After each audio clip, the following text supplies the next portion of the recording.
Good day to you, sir. So I'm here to discuss my topic. It's all about reorder point or ROP and economic order quantity or AO.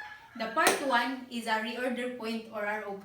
So what is reorder point? The reorder point is the inventory level at which a new or must be placed to replenish stock before it reaches zero, ensuring continuous operations and preventing stock outs. So here are the formula of the reorder point or ROP, and then you can multiply the usage and the lead time. So you can addition of the safety stock. Usage, how many stocks will use, and the lead time, how long it will arrive or delivered. And then the safety stock, extra inventory kit to cover unexpected demand or delays. Example, if the company's expected daily usage is 100 bottles of wine, then the anticipated delivery is 6 to 10 days. And when will the company place the order or reorder point? Formula of the ROP is the usage and the lead time on the safety stock.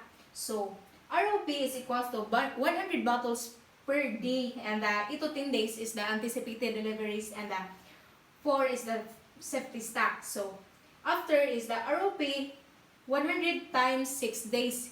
Add na siya ang 100 bottles of wine, and then 6 days is the anticipated delivery. And then 100 is the bottles of wine, times po din mo siya sa safety stock is 4. After is the 100 times 6 is equals to 600.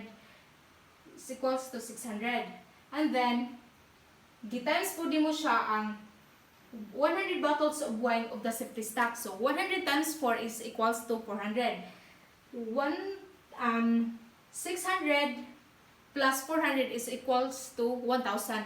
The ROP na to is the 1,000 bottles of wine. Here are the part 2, economic order or quantity or EOQ. So what is economic order quantity? The economic order quantity or EOQ is used to determine the most cost-effective quantity of inventory to order, one that minimizes the total cost of ordering and holding stock. The formula of the economic order quantity is 2, and then O is the cost of placing an order or ordering cost. And then N is the number of units required annually.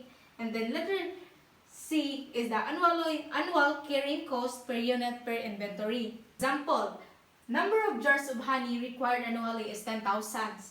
Cost of placing an order is 10 pesos. Annual carrying cost per of inventory is 0.80.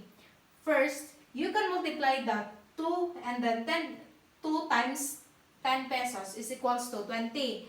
And next is 20, times po din mo siya sa 10,000 jars is equals to 200,000. Next is 200,000, i-divide mo siya sa 0.80 is equals to 250,000. Square root of 250,000 is equals to 500. Ang atong ROP is equals to 500. Letter B is the number of orders per year or NO. NO is equals to N is number of jars. Kung pila imong kuan nga jars is 10,000. Then ang EOQ is the answer nimo ganina sa first is 500. You can divide the 10,000 jars of the 500 is EOQ is equals to 20 orders. The letter C is the total ordering cost per year or TOC. TOC is equals to number of orders, times mo siya sa ordering cost. The next is sa 20 orders nimo, times mo siya sa 10 pesos is equals to 200 pesos. Muna siya imong TOC. Letter D, average inventory or EI. EI equals the EOQ and then divide the 2.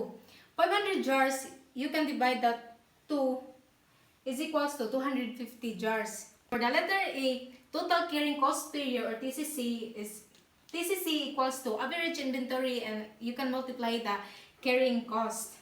So 250 jars times 0.80 is equals to 200 pesos. And last, total cost or TC. TC is equals to total ordering cost. I-add mo siya sa total carrying cost. So 200 plus 200 is equals to 400 pesos. Imong TC is 400.